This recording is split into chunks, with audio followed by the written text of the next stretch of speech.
Morning, everyone. Hope you're well.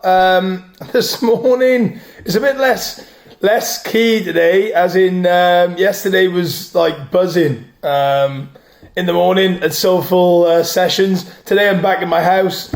I'm going to go on the road. Actually, I think it's quite fun doing a little bit interactive and a bit live. But hey, today I'm back in the house talking about Coldplay.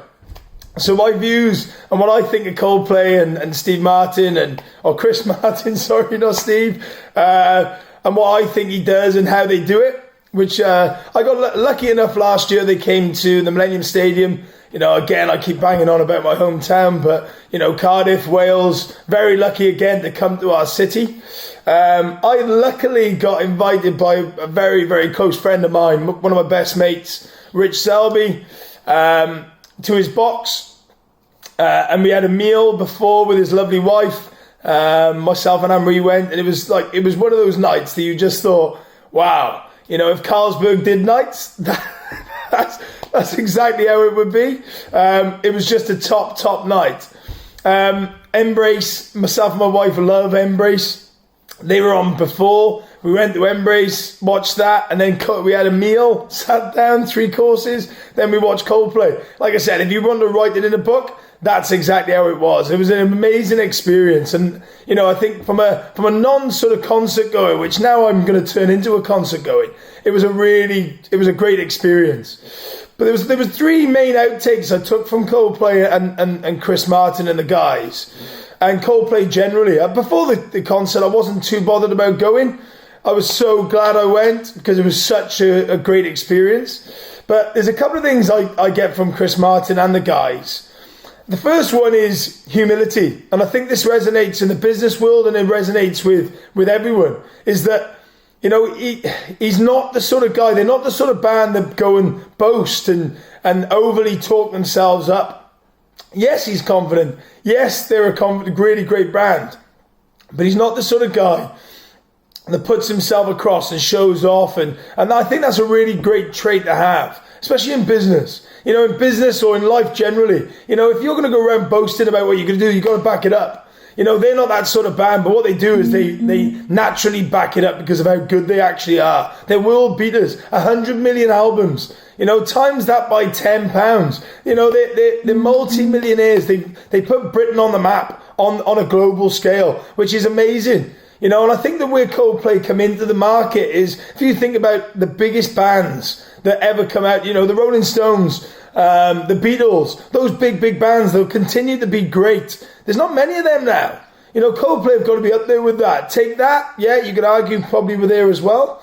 But yeah, so humility is crucial. You know, going back to James Kerr's book, The New Zealand Rugby Team, that's what they are. They've got bags of humility. They do things and do things well, but they pack a punch. They don't boast about it. They just get it done. So the second bit for me was a trait that I really love about what the Coldplay is that they collaborate well. You know, they collaborate really well with other artists. You know, that one that really sticks in my mind, I don't know whether you remember it or comment below if you do, was when he did George Michael, he did a duet with him. So it was digitally done. It was when he passed away.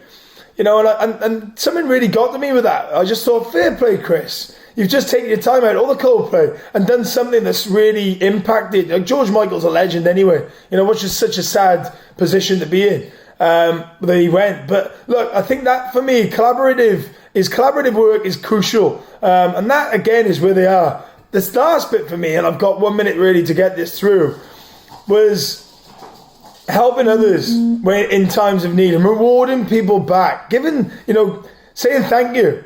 So the last one for me was that legacy, you know, because what they did, the story behind Embrace playing at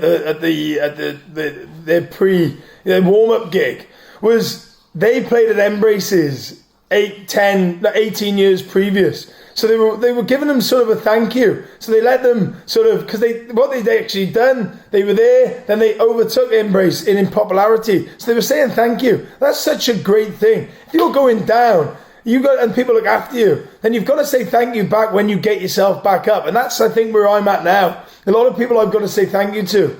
And actually, while we've gone through those tough times, I can see them coming through. But those people that stick by you, you've got to say thank you to. And that's part of legacy. And that, for me, is crucial. So they're the 3 outtakes.